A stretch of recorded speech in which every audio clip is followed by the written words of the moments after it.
김대종 세종대학교 경영학부 교수는 코로나19로 인해 발생한 제2차 IMF 위기 재발을 막기 위해서 한일 통화 스와프 체결을 체결해야 한다고 주장했다. 교수는 1997년 외환 위기는 단기 외채 비율이 상승하고 일본계 자금 유출로 시작되었다. 이후 외국인들이 일시에 자금을 회수하면서 IMF 위기가 발생했다. 한일 관계를 개선하고 한일 통화 스와프 체결을 통하여 금융시장을 안정시켜야 한다. 고 주장했다. 김대종 교수는 한국의 대외 금융부채 1조 1369억 달러, 외국인 주식 매도 지속, 유동 외채 2700억 달러, 단기 외채 비율 약 34%, 높은 무역 의존도 75%, 전 세계 달러 수요 급증, 저유가로 인한 미국 석유 기업 파산, 그리고 아르헨티나 등 신흥국 국가부도로 국제금융시장이 불안정하다며 한일 통화 스와프도 체결하여 추가적인 안전장치를 마련해야 한다고 주장했다. 지난 29일 기준 전 세계에서 확진자는 67만 명이며 3만 명이 사망했다. 일본에서도 확진자가 2,434명으로 증가했다. 김 교수는 위기는 기회이다. 코로나19를 계기로 양국 관계를 개선하고 한일 통화 스와프를 체결할 수 있는 좋은 시기이다라고 말했다. 김 교수는 현재 한일 관계는 과거사 문제 등으로 최악의 상황이다. 한국과 일본은 안보와 경제 모든 분야에서 중요한 동반자이다. 한일 통화 스와프는 청와대와 정부만이 해결할 수 있다고 말했다. 한일 통화 스와프 700억 달러는 2012년 10월 종료되었다.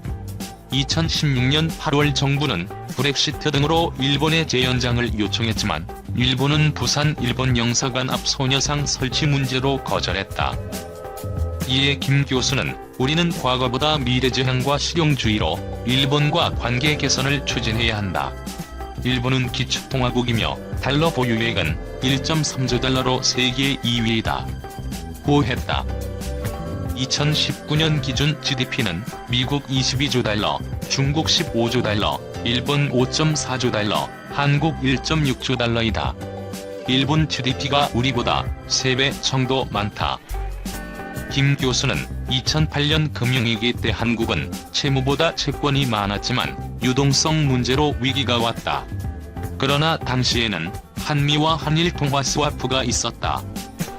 한일을 미래지향적 동반자 관계로 전환해 위기를 극복해야 한다고 말했다.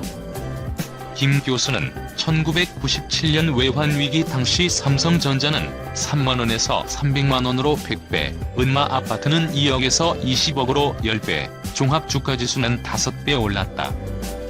20년 이상 장기 투자를 한다면 삼성전자 매수를 추천한다고 말했다. 김 교수는 삼성전자는 일본에 있는 모든 전자회사를 합한 것보다 매출액이 많다. 일본인은 이제 삼성전자 핸드폰과 네이버 라인을 사용한다. 2019년 기준 한국 수출액 650조 원은 일본 수출액 774조 원과 124조 원 차이다. 우리 국민 1인당 수출액은 일본 국민의 2배이다. 한국인이라는 자부심을 가져도 좋다고 말했다. 향후 우리나라가 기업하기 좋은 국가를 만든다면 한국은 GDP에서도 일본을 능가할 수 있다. 2019년 기준 우리 기업의 해외 직접 투자 유출액이 618억 달러로 유입액 125억 달러보다 5배나 많다. 법인세율을 보면 독일 15%, 미국 21%, 일본 23%, 한국 27%이다. 김 교수는 정부는 법인세율을 OECD 평균 22% 이하로 낮추고 한국 기업의 해외 유출을 막아 국내에 일자리를 만들어야 한다고 말했다. 김 교수는 1876년 개화기 때 세상의 큰 흐름에 편승하지 못했기에 우리는 일본의 36년 지배를 받았다. 한국은 1987년 IMF와 2008년 금융위기 등 수많은 역경을 잘 극복하고 이겨냈다며 우리는 인공지능, 공유경제 그리고 원격 의료 등 4차 산업혁명이라는 거대한 세상의 변화 물결을 주도해야 한다고 말했다. 김대중 교수는 정부가 과거사 문제는 미래 세대에게 맡기고 일본과 관계 개선에 나서 한일 통화 스와프를 적극 추진해야 한다고 주장했다. 2019년 말 기준 한국의 대외 금융부채 총액은 1조 1,369억 달러이다. 외국인 직접 투자 2,385억 달러, 증권 투자 7,413억 달러, 파생금융상품 297억 달러 등이다. 2019년 기준 단기 외채는 1,345억 달러이다.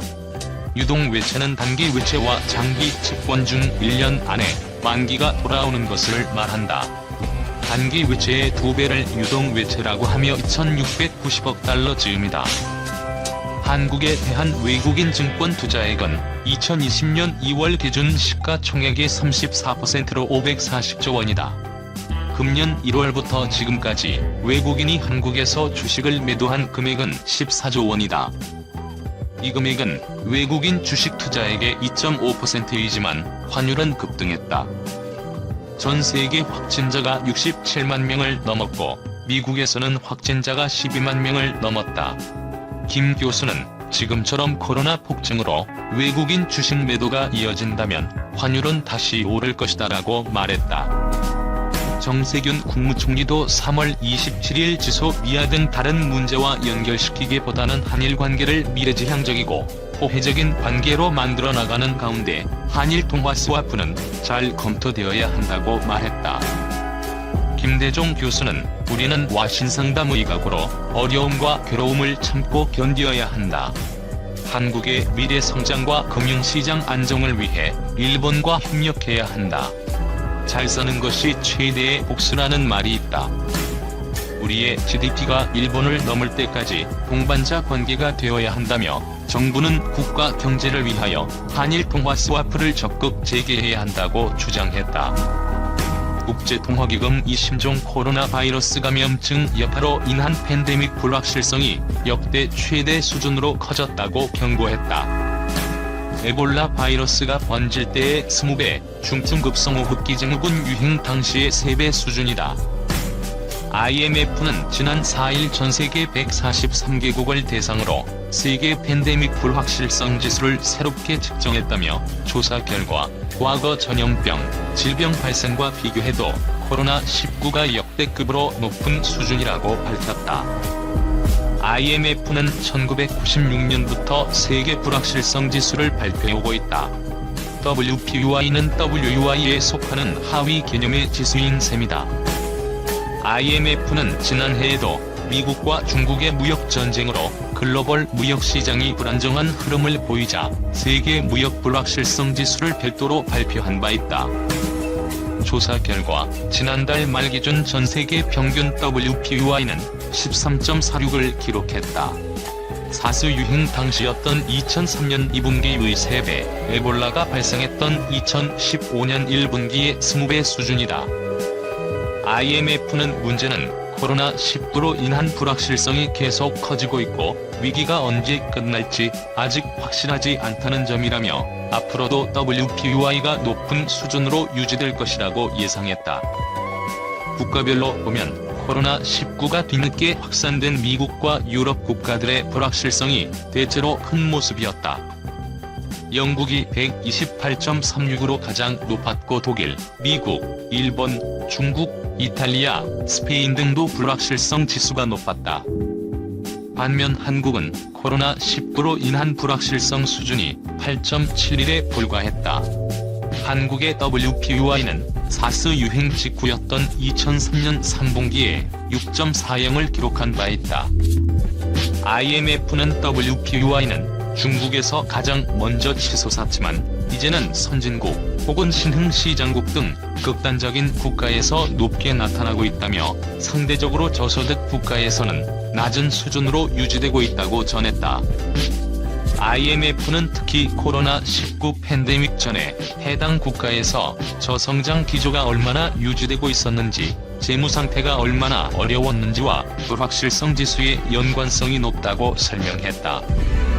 한편 WPUI의 상위 개념인 WUI도 1분기 392.15로 치솟았다. 이는 베트남 전쟁, 블랙 프라이데이, 미중 무역 전쟁, 브렉시트 당시보다도 높은 수준으로 역대 최고치다. 세계 불확실성 조사는 글로벌 경제 정보 서비스 이코노미스트 텔리전스 유닛 의국가별 보고서에 불확실성과 관련된 단어가 언급된 횟수를 텍스트 마이닝 방식으로 집계해 IMF가 공표하고 있다. IMF는 코로나19가 전 세계로 확산된 만큼 각국이 신뢰를 높이고 세계 경제의 안정성을 제공하는 데 있어 홍조된 모습을